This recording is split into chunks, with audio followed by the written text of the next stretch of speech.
Correct. I'm like, you can have it.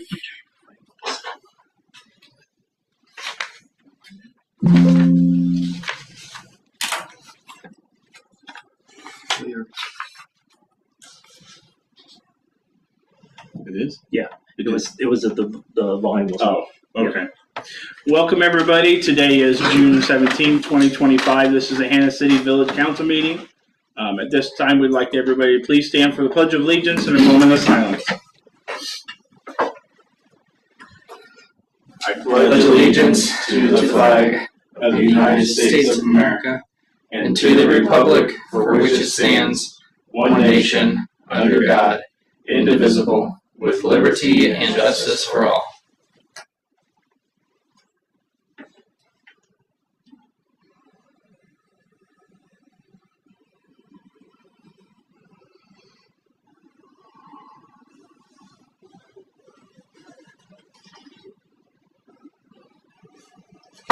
Thank you. You may be seated.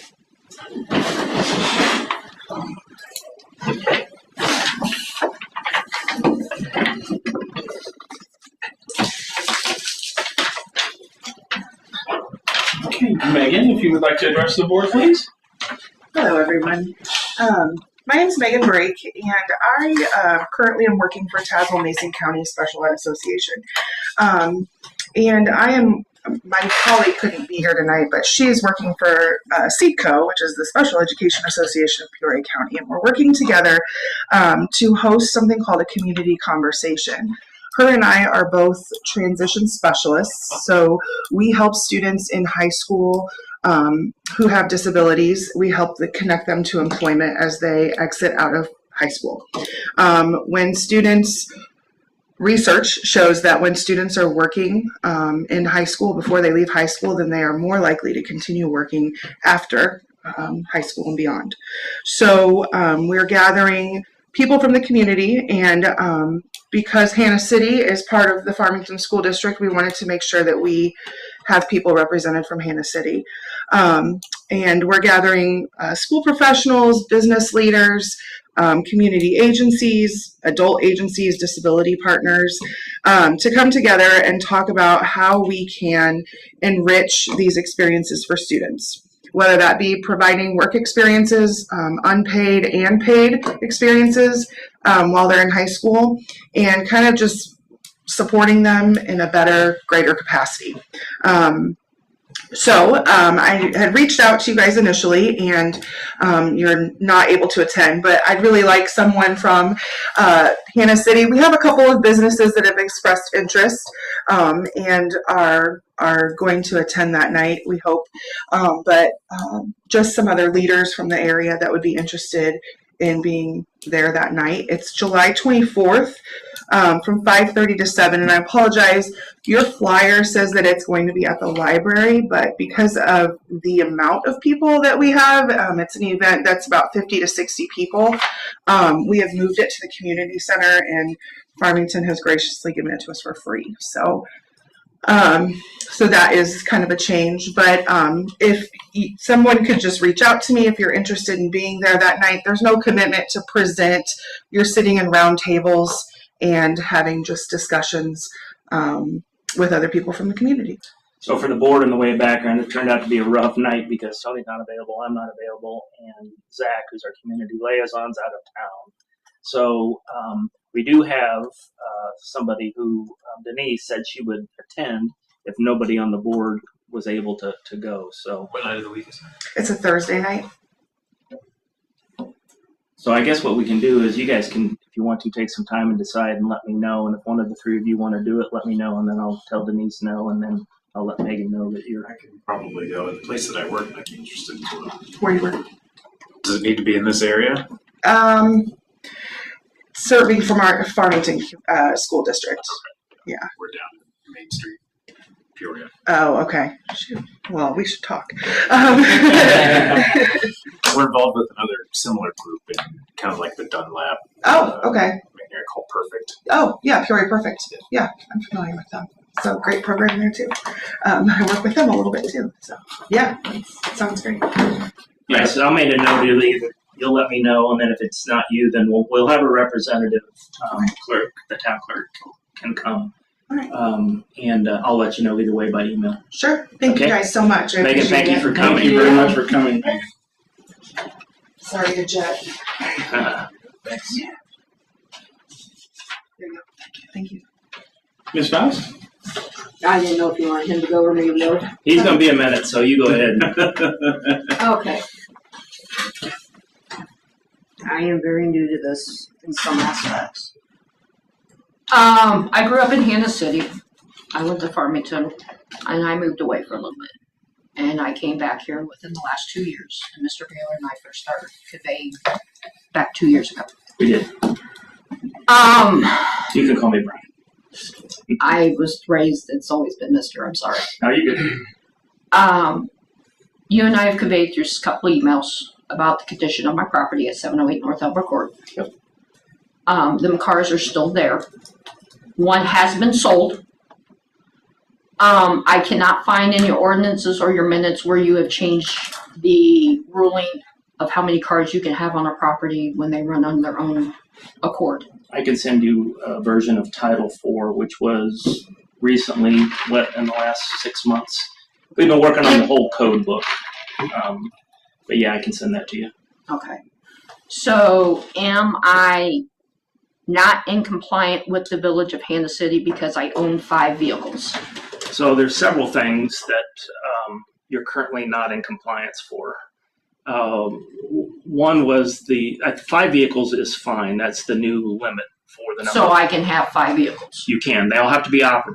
I have videos showing that we drove them tonight. Oh, that's fine. Okay. They all have to be operable. If that's the case, if you're 5 or under, your number of cars is fine. Okay. The amount of debris that is We're around cleaning that front up. and in the backyard are both Okay. concerns. Which I understand, and I know where that concern's coming from. It's been multiple. We've had multiple complaints. What happens in my backyard, with no disrespect, is my business. Not according to the code. The code means you can't necessarily have a lot of debris. And I'm still combining 2 houses into one. I understand. And we want to work with you in order to get where we need to go. But we need to see some progress. The existing shed that my parents left when I bought the property is being converted. It had an open storage area, so my husband has built a loft in there. So things are going to start moving out of the backyard into said loft. It's completely insulated. It had prior electricity ran to it back many years ago when my dad first had to put on the property. My father, Arthur, passed away 9 years ago. My mother, Lois, passed away 2 years this May. Sure. My parents lived in that house for 50 years. So unless you understand how much a parent collects, and I'm still finding over the last 2 years, plus holding down 2 jobs, is a little overwhelming. I am not being disrespectful to the village because I like this town. We're not taking it that way. Nor do I want to end up in court with a bunch of court fees, a bunch of fines, or anything else. I'm just asking the board to give me some time to get my property to where it is. So if we were to, could you give me like 30 days, 60 days? When do you think you could have it to where? My husband's home right now. He's getting up the front driveway. My husband scraps. Every Sunday he drives around this town and people set out their scrap specifically for him. It takes a couple days to break that down. That's not, and one neighbor in particular has an issue with any noise after 10 o'clock at night. I respect that. They also have an issue if I make noise before 7:30 in the morning. I respect that. It's 100+ degrees outside right now. Sure. So we try to do a lot of stuff at night when it's a little bit cooler. And and there's only one neighbor that's physically came up to me and said there's an issue. And for your knowledge, anytime we do receive a complaint, the first question we ask is, have you spoken with your neighbor about it? Because if you guys And can work only it, one neighbor has come to me. I I understand. don't even know who lives on my street anymore. I can tell you who used to live on it when I grew up in this town, Sure. but it ain't the same people. I just wanted you to know our process is always to have neighbors work it out first before we get actively involved in this situation. So And every time they have said something to us, we have complied and done as they wished. Yeah. Okay? I'm doing the best I can with the limited means that I have. I'm not making excuses. I am here to tell you exactly what's going on. I understand. I'm 100% invested in both my jobs. I work 2 days a week here in town. I work 5 days a week in Pekin. I pull 65 hours a week by myself and still try to keep my grass mowed and everything else. So I'm trying, I really am, to appease the town as much as possible to get me within the cookie cutter doll house dream everybody has. But I'm not the only mechanic on the street. We understand, and you're not the only one that we're currently working with as well. So don't feel like you've been. My only question is I have a letter that I just received last week with the ordinances and stuff like that. It's dated June 10th. It was mailed out on June 12th, and I received it on June 14th. You're going to takes 4 days to get from somebody's desk to my house, and I live 3 blocks from the village. Well, that would be a mail issue, not a village issue. Mail goes from Hannah City To Peoria? No. Well, Used to go to Peoria. it goes to Bloomington and then back to Peoria. Gee, Christmas. Used to be able to drop stuff in the Hannah City mail and just went right back to Hannah City. I'm pretty sure that's how it goes. It's So- they've done some weird stuff with it. What do you think is reasonable in terms of getting the property to a place of compliance? Will you give me 60 days? I will, if the board agrees. And then you can make an appointment with me, and I will walk you through the backyard. I can bring the whole board unit for a field trip down to my backyard. No, that's Or I can send you pictures or something, but I don't want somebody walking on my property. understand. We won't, not unless we let you know we're going to be there and try to make sure that it's safe and everything for everybody. Because my past experiences with another town that I did live in, their board members came on my property and they got a rude awakening. My husband doesn't sleep much. It's medical, so he's up all hours of the night. I sleep very little as well because I've conferred to his sleeping. I sleep about 4 hours a night if I'm lucky. And I'm a full-time caretaker. I'm taking care of a 69-year-old guy that lives in my house who's a Vietnam vet. He's 60% disabled, and so I'm taking care of him as well. So my time is very short, what I can do outside, so that puts it all on my husband.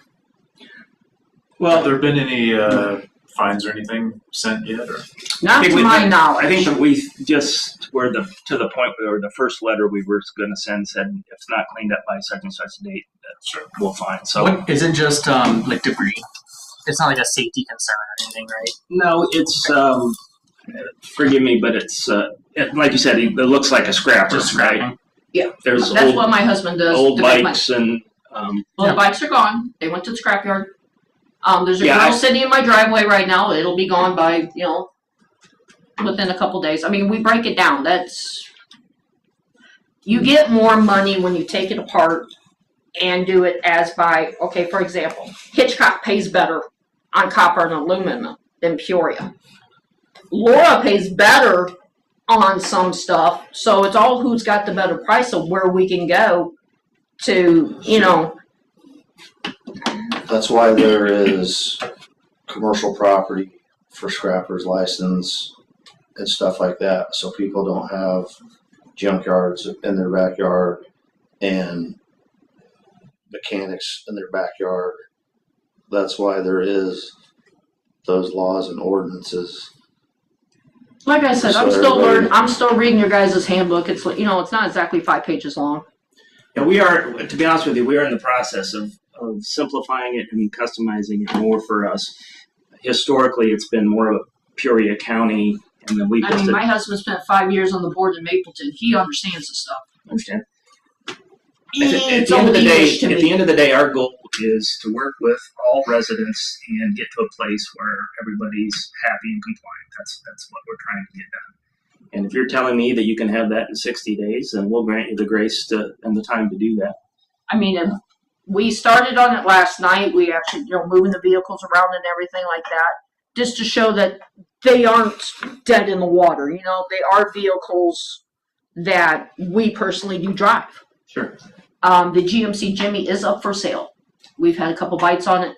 Nothing. They show up, they walk away. You know, the Thunderbird is an antique. It has plates. It's legal. I mean, everything there is completely legal. What about the garage? Can you do the scrapping in the garage? Where I it's don't at have a least- garage. Oh, I thought there was a It's garage. a shed.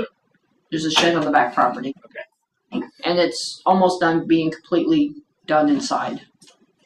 It's an existing, and then there was a second storage unit that's in the process of being built back there as well, that I didn't need a permit for because it's not permanent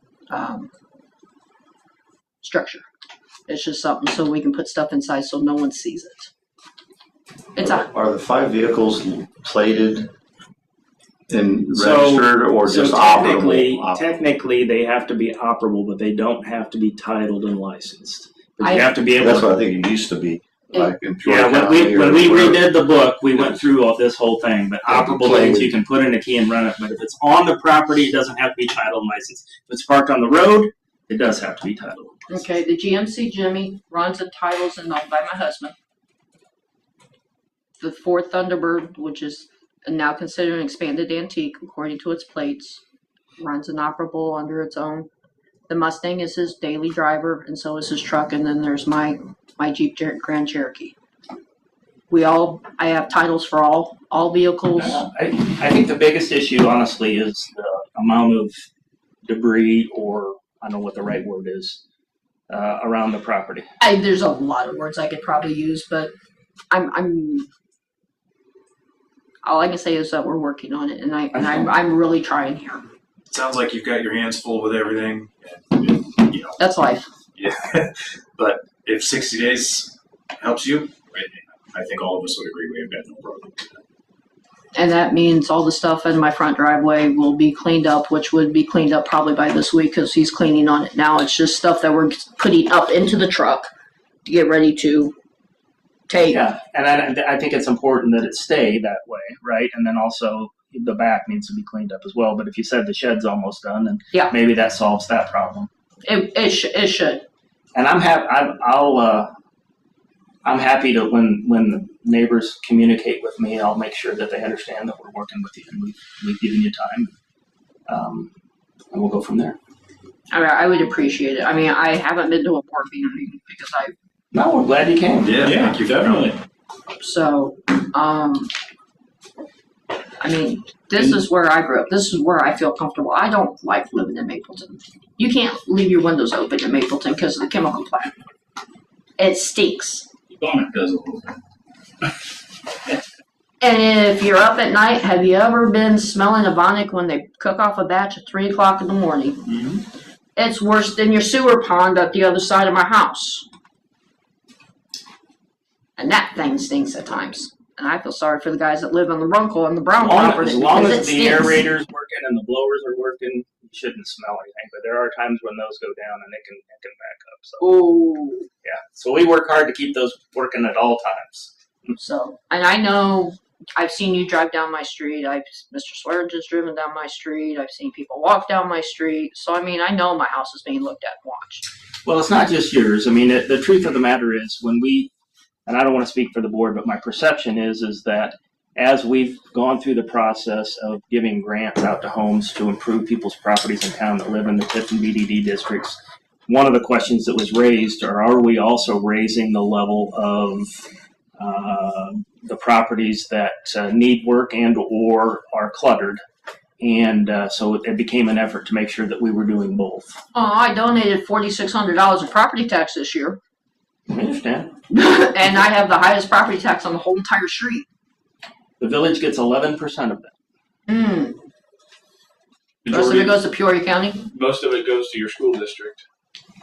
I don't have kids in school anymore. Neither do My I. daughter's 30 years old, which makes me feel older than crap. But, you know, and it's all because they're supposed to go down next year because my lawyer, when we took the house out of probate, decided to wait a little bit longer and left it as, when I talked to Jim Green, was I was owner and occupied, so it doubled my taxes. And when I talked to Tony Allwood, he's like, call Jim Green and they'll take and make it right. I'm like, yeah, next year. So they had me listed as owner unoccupied. I'm like, I've been living in this house for the last 10 years, off and on my whole life. But when Mom started getting sick, I moved back home. Well, we appreciate you coming and sharing your thoughts, and we'll work with you. Yeah. All right, so 60 days from today, Yep. and I'll come to another board meeting and we'll discuss 60 days from tomorrow. 60 days from tomorrow. That works. And I'll come to another board meeting between now and then, and we can let you know my progress and what my thoughts are, and hopefully we have everything at an eye-to-eye level. Reach out to Brian, let him know, say, hey, we got this cleaned up, or even if something comes up, where there's a snag, let us know what's going on. Don't just keep us in the dark, If for some reason, God unwilling, something should happen to your husband, he gets sick, he'll be down for a month, hey, let us know, Yeah. And don't feel like you have to come to the meeting. Like, if you don't want to, if you can just want to send emails or whatever, like, you're more than welcome. We'd love to have you here, but you don't have to set any time aside to This is the first board meeting I've ever been to that's had this less amount of people. do that. You're the most we've Mapleton, ever there's at had. least 30 people at almost every board meeting. It's a packed house. But they're We've nosy. had like They're 7 nosy. one time. They're nosy. You just don't bring milk and cookies. That's all there's to it. You just don't bring milk Back and when we were cookies. talking about the trail, we had Good numbers. If we bring Well, thank you for coming. This guy. appreciate it. I appreciate it, and I'll convey to my husband that we have 60 days to come in compliance with. And you still have my email, Brian? Well, you can give it to me again just to make sure, but I probably do. It's L for my first name, Kingsland as my maiden, KINGSLAND. 74 is the year I was born. Gmail. Alrighty. All right, thank you guys. Thank you, ma'am. Thank you very much.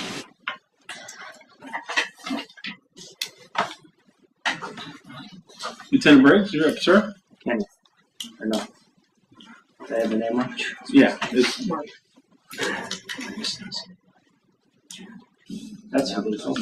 Yeah, that's what I'm thinking. So they've, in the deck, the packet, they've got the full report with the checklist. Okay. Not that every, well, I know one person's read the whole thing, but I don't know if anybody else has or is going to. I think the biggest concern was, can you speak to how the guy ended up in Hannah City?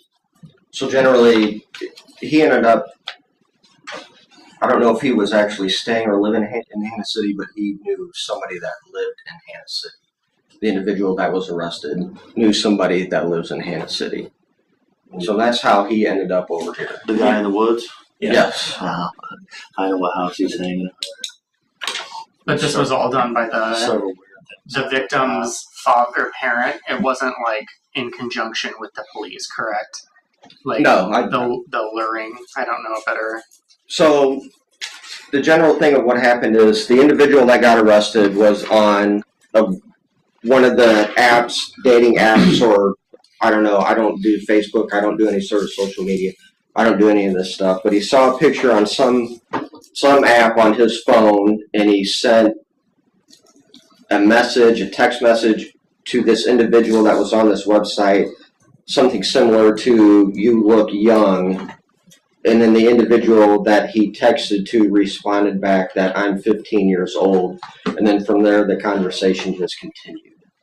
But the person that said I'm 15 years old was not a law enforcement person. No, this had nothing to do with us. We were not involved in this in any way other than when the individual that received the text message called us and informed us that he had planned to meet up with this individual in Hannah City. And then when they did meet up with the individual that was arrested, the individual took off running. So I know that there was some statements being made that this was some sort of hoax. Well, I guess the concern is the individual that was talking as a child to the person. Is that legal to do that? You're going into a gray area. Is it legal? Our concern is somebody was talking to somebody like that and ultimately wound up bringing them to the village of Hannah City. So this is kind of like, take it into how I say this, like a vigilante type thing, I guess would be the best way to describe it. It's not illegal because the guy was arrested and he is currently in jail. Sure. So no, it's not illegal. If there's some intention to entrap somebody, then it might go down the lines of illegal, but I don't think there was any sort of entrapment. This individual continued on with the conversation with an individual that he thought was 15 years old, with the act of meeting up with this individual that he thought was 15 years old. Police do this sort of things all the time. I will say this, that if you know somebody that is doing this, the best thing to do is to turn over your evidence to the police so we can deal with it, which is what this individual really should have done. He or she should have just turned it all over to us, because we do have somebody that specializes in this stuff. And Do you know who that individual is, and were there any consequences for them? For as what he or she was doing to Debater. No, there's nothing. He or she will have to go to, if it goes to trial or whatever, they will have to show up as a witness and explain what they did and why they did it. Yeah, because I mean, our concern. So like this guy lures them. Meeting spot is Hannah City for whatever reason. Trap worked, but it didn't work. But it did, yeah. The wild animal got loose in the chicken. The guy, the pervert, I was the one who called 911. is staying with the guy in town. Yeah. So to some degree, there's been several other weird Right, but things the guy, happen at that address, and I could go into more detail, but I'm not. I think we know. That's why that guy was in town. Sure, but they were. That guy didn't come here. That guy was already in town, staying with that dude. Right. But they were meeting up at the dog groomer's place in the parking lot. That's where it's right at the street. Right. Yeah. So my point is, like, you can lure him there, but there wasn't. They should have just He's not contacted one. us. If he or she would have just contacted us, this would have been handled much more swiftly, and the individual wouldn't have been running around Hannah Right. City. Right. So then, yeah, the question was like, okay, so the person who, I'll just use the word lured the guy in to do that, like, there's no repercussions for that, right? No, he didn't. He or she did not do anything illegal. Yeah. There's nothing illegal. I mean, there are organizations that this is all they do, and there We get are that. organizations in this area that's all they do. But if you have something like this, you just need to call us and let us know what is going on. May I ask one more question? Yeah. So, in instances like this happens where you have I think you said vigilantism, right? Where people are taking things upon themselves. Obviously, that is not the most ideal way to go about doing things. As you mentioned, does the police station, does the sheriff office ever put out like a press release just reminding people, hey, it's best to not take matters into your own hand, because we are a small town, right? And I do have a little bit of concern if someone saw this happen and they might think, oh, well, he did it that way, maybe I could do that next time with my daughter. And then we have another situation where someone gets lured to town. We have police officers that may live in town. And let's say this guy gets lured to town, sees a sheriff, gets a little skittish. Well, now he's running loose. Like Ryan had mentioned, the animals are loose. And I have a daughter. We have kids in town that play outside, and it could have gone real south real quick. So I guess my question is, do you guys normally communicate to small towns like that, like what's expected and like with the best possible scenario? I'm a little worried this could happen again.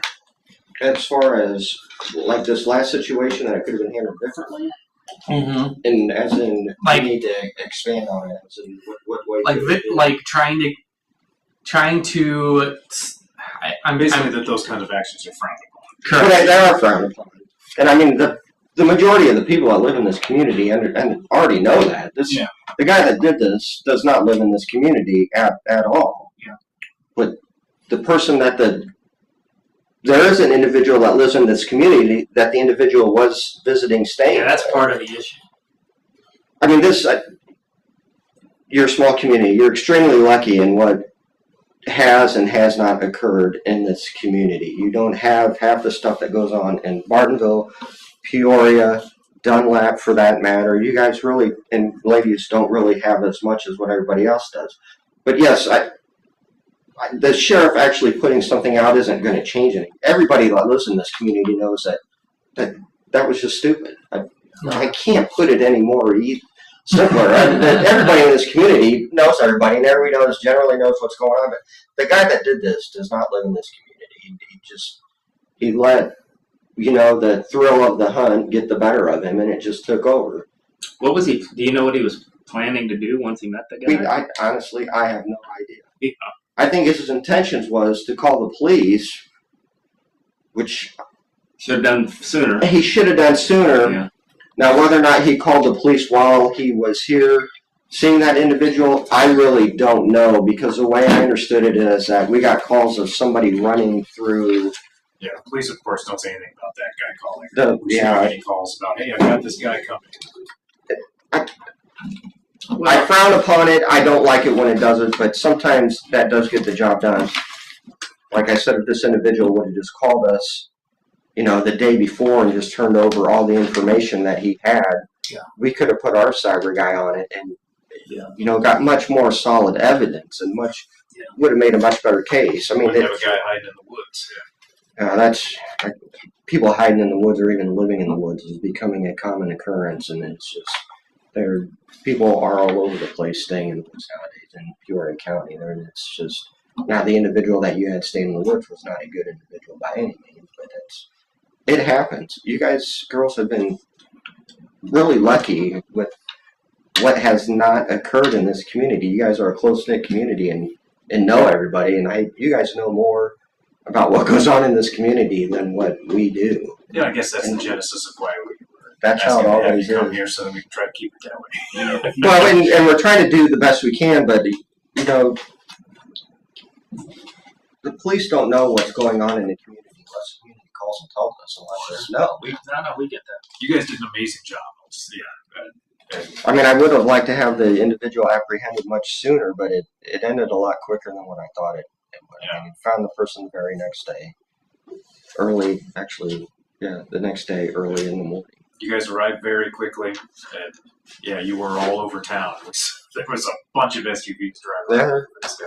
Everybody was trying to find him, and that's the nature of the game. It's like a single person can hide extremely easy. You climb up a tree, hide in a shed, and really, it takes a lot to actually find somebody. It's not like on TV. Well, we appreciate you coming to give us some background and understanding of what happened. I think our goal was just to make sure if there's anything more we can do to help prevent it. Nothing. Until you hear something like this that is occurring, to call and let us know. Yeah. That is the absolute best way.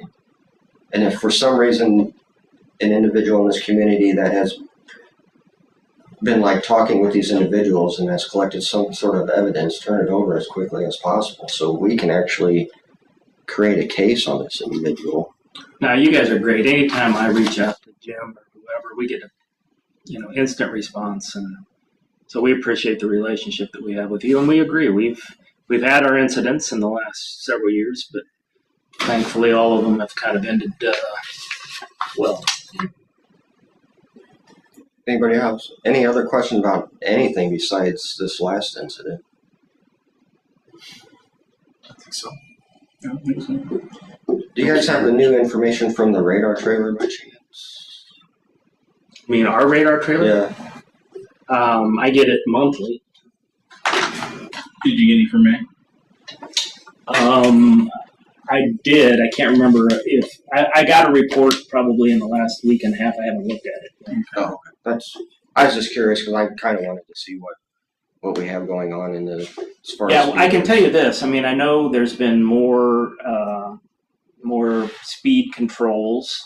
When we originally set it out, we sent you guys a ton of data, and based upon that, you guys increased where you sat, or at least that was my perception.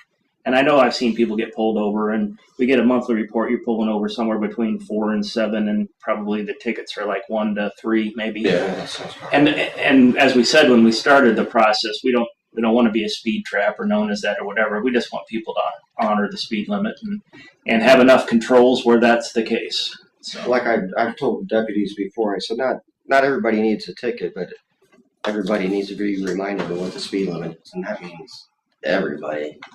Well, we have noticed Everybody. that when you put the sign out, the data for that street changes for a while. Does it? It does. It comes down. I know I used to run a lottery on the old railroad tracks, coming right, Yeah, right there. that's right probably our next to the worst lot. spot. It's Peach Lane. Because people don't slow down until they're about. Jumping Then Then over. they slowed up. Huh? Then they slowed up. I was Broadway in Springfield Road picking up a mail truck, a wreck. Tazewell County cop sitting behind him. I was sitting in front of him with the wrecker lights on. Every car was flying by. I looked at that officer and I said, nobody's even slowing down. He goes, nah, not out here. Yeah, that's a He's sitting terrible. there. I mean, and he had his lights on and everything. It's a terrible road. They do fly. I mean, again, I think we're probably fortunate. We don't have I mean, you have a main thoroughway that goes through here, and I have people just hauling on Farmington Road through. I think if we keep doing what you guys are doing, which is pulling over, 5 to 7 people a month, and if there's craziness, given the ones that deserve it a ticket, I think we'll stay where we need to be. Okay. Yeah. Anything else? Thanks for coming. Anybody while I'm here? I don't want to have Chief Middlemas give me a call tomorrow about, they had this question, why didn't you answer it for me? No, I was there. I'll just call Chris. Well, that's even worse. I don't even want him coming up to me. No, he won't go in. All right, thank No, you. very much appreciated. Yeah, Thank thank you you for very much, coming. Lieutenant. Appreciate it, sir. I don't think Ron wants anything. I'm gonna ask. Ron, did you have anything for the board? He's muted. No? Okay, you're still muted. We saw the head shake, or at least we heard the head shake. So, everybody should have a copy of our June 3rd, 2025 meeting minutes, council meeting minutes. Make a motion to approve the previous meeting minutes as submitted. Second. I have a motion by Second, sorry. I shouldn't have. Pearson, second by Chris Johnson. Any further discussion, comments, corrections? We'll roll, all those in favor signify by saying aye. Aye. Opposed, nay. Motion carries.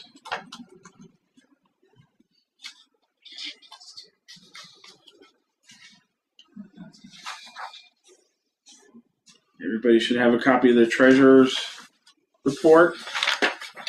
Only draw your attention to 2 things. The Roy Keith Electric was a capital expense for the lagoon. And the other thing, one thing that did come out of the audit is we were paying Sarah as a contract person to clean the property. And they told us that we shouldn't do that because she's an employee and she doesn't have a contract business. So we just changed it to a stipend so it's going through payroll. Not a huge deal, but that's one of the changes that was made. Make a motion to approve the treasurer's report and pay all outstanding debts. We need to collect these all back. A motion by Pearson. I have a second.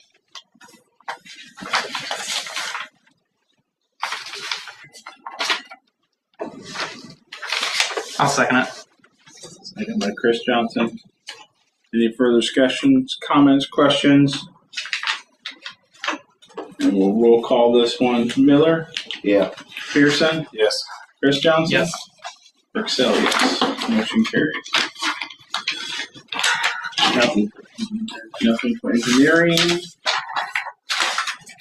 Shauna, you're up. It was good to see you last Wednesday.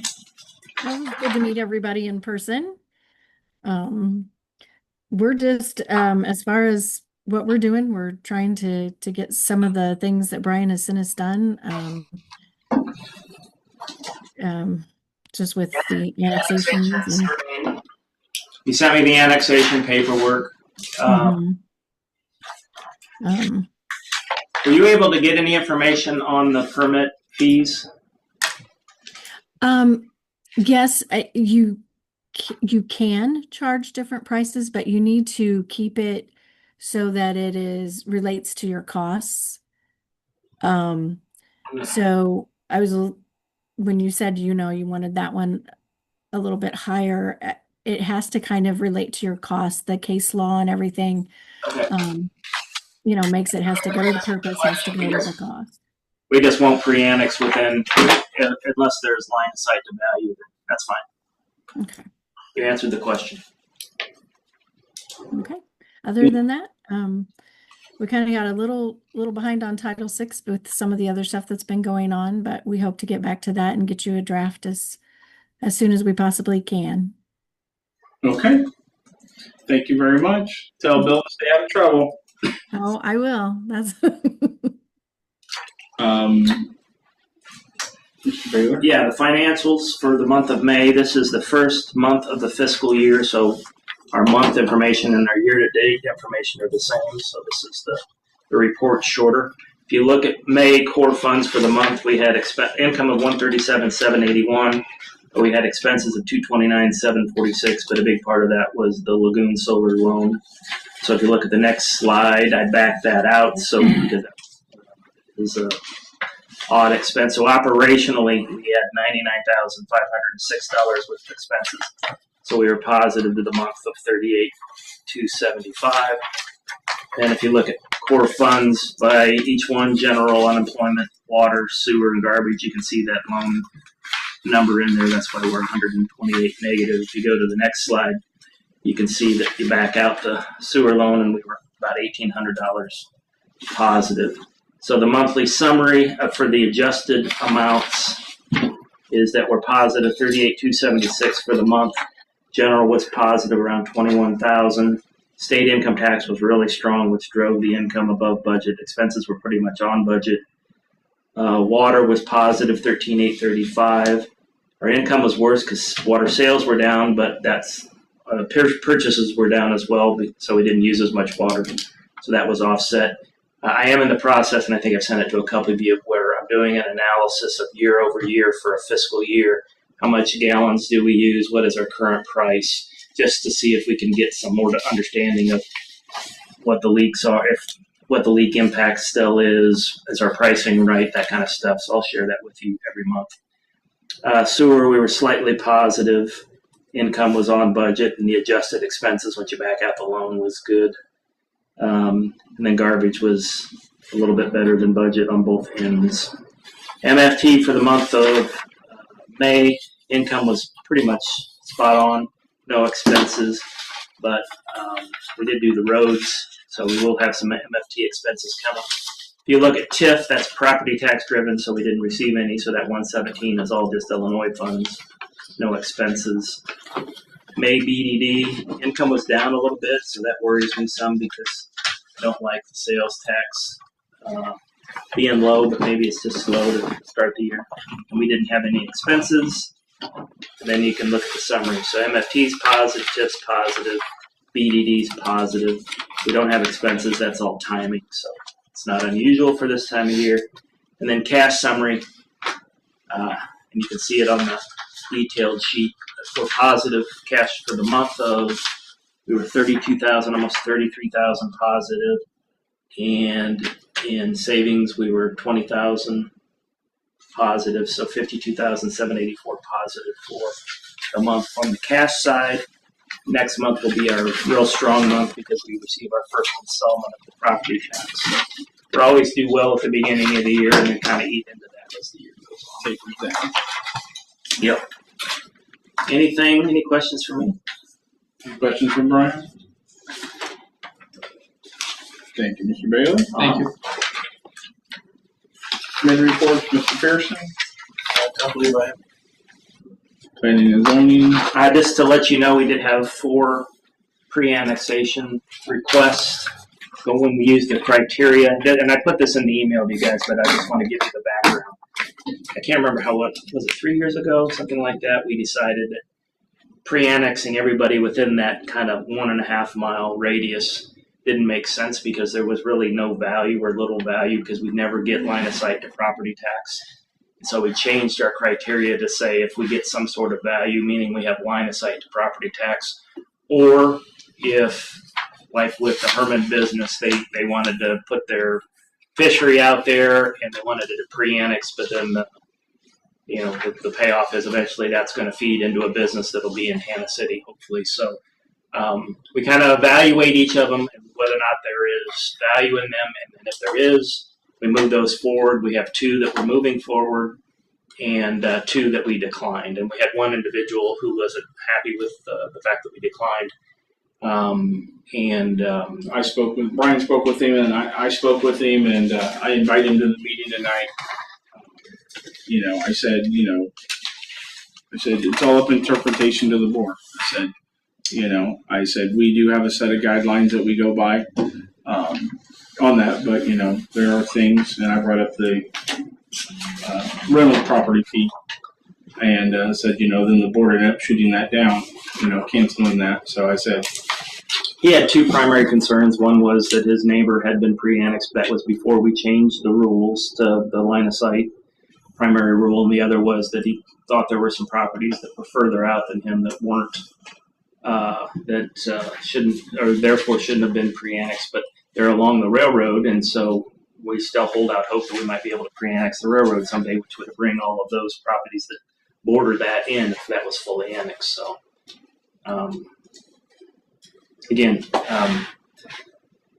and then what Shannon and I were just talking about was, I was thinking, can I change the permit fees for pre-annexed properties to make it much higher in order to bring value to the village? And what she's saying is it has to be somewhat commensurate with cost, which is what we're already doing to some degree. So it doesn't sound like that's an option. So we'll probably stick with our criteria unless you guys tell me different. It doesn't make sense to pre-annex somebody that's never going to be fully annexed, because we take on all the costs of doing permits and inspections and all those types of things with no hope that we'll ever see an ounce of property tax. Yeah. Sanitary sewer, Chris Johnson. Yeah, you guys will see a invoice in here from Linden and Company. So what we had happen was my understanding is there was a stuck pump controller that became apparent over the weekend, and so I believe Ryan, myself, and Tony were sent an email. We had to approve it via email just to get some resolution over the weekend to get the problem remedied. So what you have here is you have an invoice for $1,575. Though it's already been approved, I would like to make a formal motion to pay the $1,575 to Linden & Co. for services rendered. Does that sound okay? Yeah, perfect. I will second. Motion by Chris Johnson, second by Pearson. Any further discussion? Just to explain again, we do have when we have an emergency, we put a process in place with the new code book that the person with responsibility for the area, the mayor and the finance chair, if they all approve, we can move forward and do whatever it is we need to do, and then we'll make a formal vote for the full board at the next meeting. And a report on sanitary and sewer. Hold on. We got to vote on that. We didn't finish the Oh, I thought you, never mind. No. Yep, I apologize. Chris Johnson made the motion, Pearson second. Any further discussion, comments? And we'll roll call it. Pearson? Yes. Chris Johnson? Yes. Purcell, yes. Weaver? Or Miller? Yeah. Sorry. Motion carries. About the same color hair. So. Yeah. Apologies, a little jump the gun there, guys. End of report for sanitary and sewer. I'd like to move into my water and shut off. First things first, I have 16 total shut off. This is stuff. Already. Good. Wait, You probably ran the report. I didn't see Yeah, I double checked it today. Did you get 16? Oh yeah, yeah. Okay. Total amount for shut off is $4,762.06. 4762.06. I have 0 in level play. I have 6 in foreclosure. Foreclosure amount $120.98. 120.98.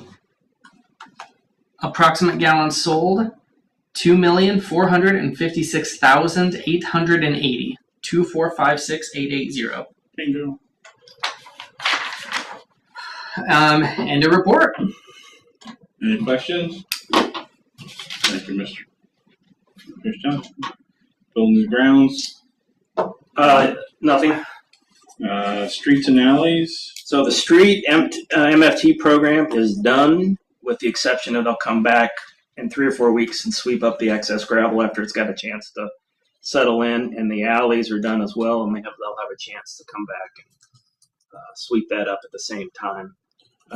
Just want to reiterate, Roger did a great job leading this project. The number of people that it touched, the work they did to go overkill to put plastic down on the ends of people's driveways so they didn't get oil on them. One person's white fence got oil on it, and Brad and Roger cleaned it personally. We've got a driveway that had paint on it from the Julie. They're working to get that cleaned up. They took and anybody that had any issues, they responded quickly, professionally, got it all taken care of. I had a resident say that how pleased they were that somebody put the stuff down to block the stuff on the ground. Yeah, They they look had good. I went around scoped on all of them the other night. yeah They look good. Yeah, they look really good. the alleys. Yeah. Yeah, they really do. World of don't they? difference. Bigger. It's a world of difference. I go for a walk every day with Cowboy, weather permitting, and the stroller would get stuck in potholes next to Hannah's. Thank you. I almost said KP's for a minute. Smooth rolling now. It's pretty awesome. Yeah, so once they come back, the oil in the grass, it's hard to control that, but eventually that'll all grow out and be gone, and then when they come back and sweep up the excess, Now the roads, they have cars driving on them all the time. The alleys have a lot less. Do they let it sit longer before they sweep those? they didn't really say. They usually said 3 to 4 weeks. Do they? But because they don't get the same amount of traffic, they probably won't have to be redone in a while. Yeah. Well, I can tell you it's been probably 20 years since they were in touch. Yeah. It's nice by the post office.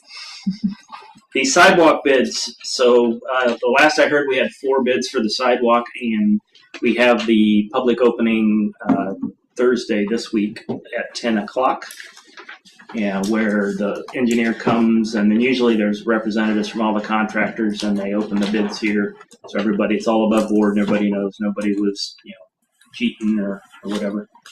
And then I learned something which I didn't realize because I did look at the RFP, but they have to complete the project in 25 working days.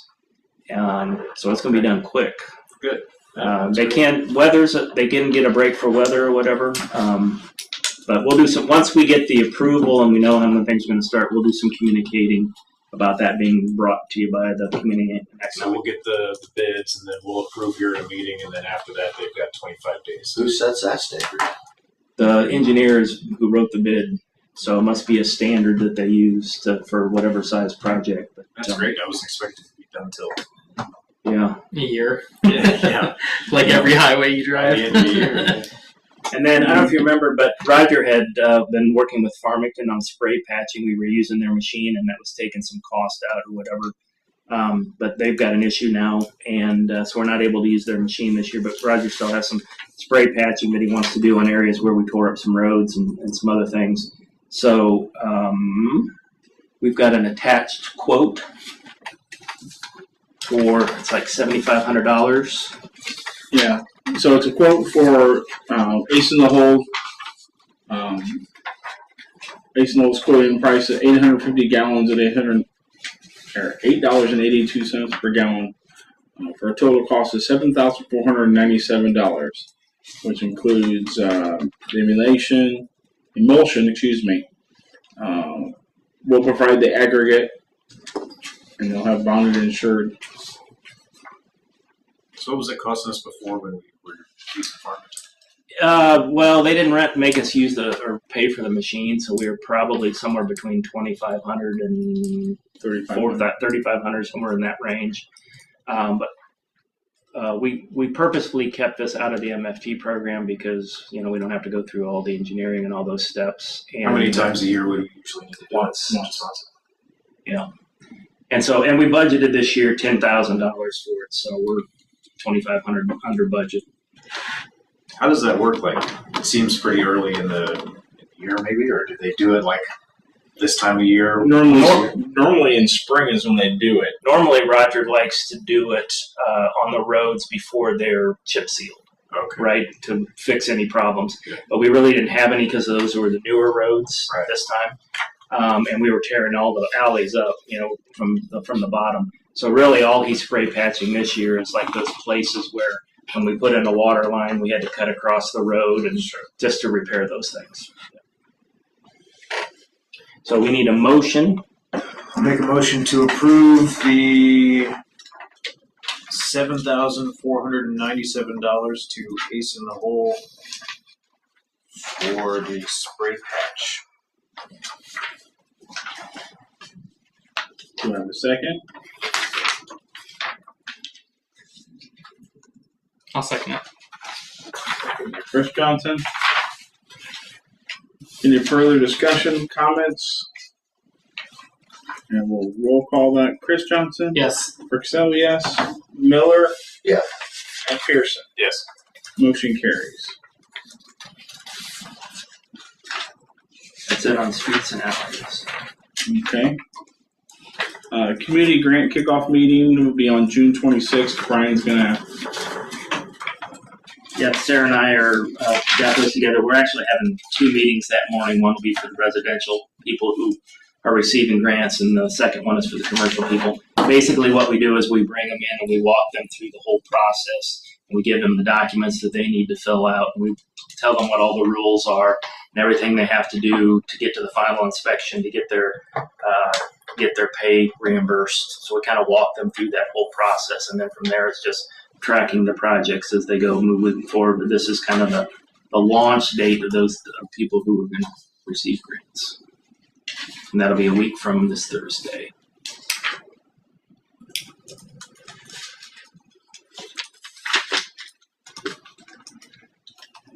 Administration, Mr. Miller.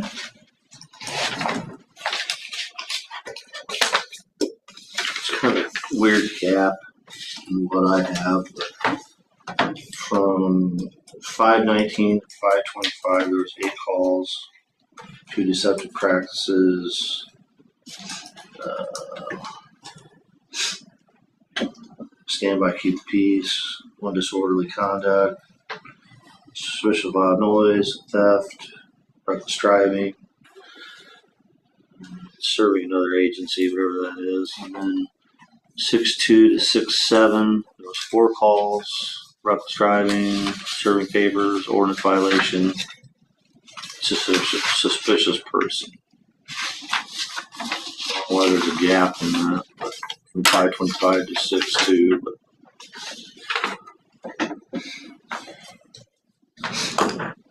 and then there was this deal with the sheriff, which you're talking about.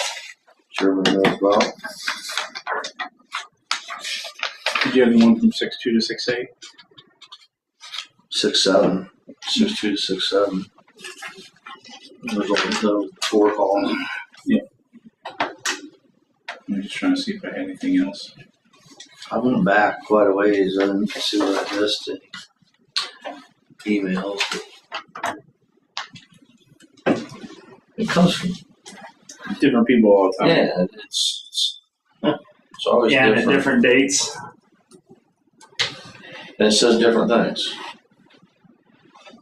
Like this one, the one says weekly report, and then the other one says There's supposed to be a traffic report and an incident report. Here's one from 5/27 to 6/1. What's that? That was sent Oh, is that a citation? by Brandy. It just from Brandy Smith. It just says Hannah City. Yeah. Yeah, that didn't. Yeah, there's nothing on the PDF file. Well, considering before we didn't really Was, do anything, at least on the traffic side. 1, 2, 3, 4, 5, 6, 7. 7 calls from 5/27 to 6/1. Burglary, suspicious person. Said I was sorry. That joke getting old. Service other There's a lot of suspicious business people. check. Motor vehicle stop.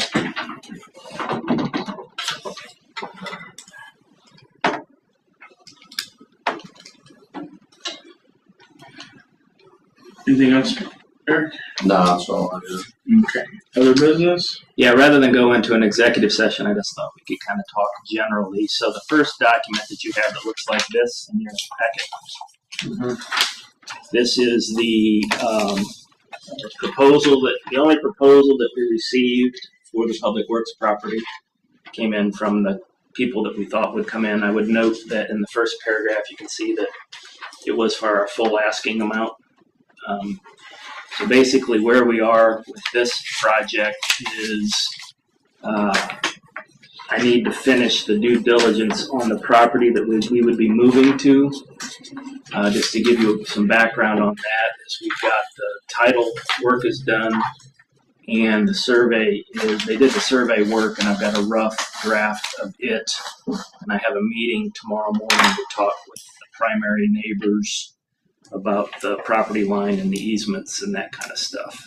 So assuming all that goes well, the next step would be to finalize the sale agreement for both properties, to finalize the economic development agreement, and bring it to you guys and get all that signed and move forward. I know we didn't get anybody else. Was there any interest whatsoever? Heard nothing. Yeah. No other RFPs. Any questions on that? It's exciting. And then the second one is just an updated version of the other project that we've been talking about. All I did is they asked the question that in the first year, they said, obviously the year, by the time if they buy the property, by the time they buy it, it would be later in the year. So the value of year one, 100% would be lower. So could we adjust that and then adjust year two to kind of keep the total value at around 60K out in 2030? So all I did is lower the value in year one and compensate for that. In year two, the total value still remains the same. Where that project stands, it's my understanding that the buyer and seller are still having some discussion about the price and working through what that may or may not be. So once I hear anything, at this point, there's no signed sales contract. So once I know more on that, I'll let you know. Also exciting. And by the way, those two documents and your treasurer's reports, give all those to Sarah so that we can. Anything else come before the board this evening? Our next meeting is July 1st, 2025. So be prepared for all the loud booms. If no one else has anything else, the meeting is adjourned. Thank you, Shauna. Thank you, Ron. Thank you. Thank you. You guys.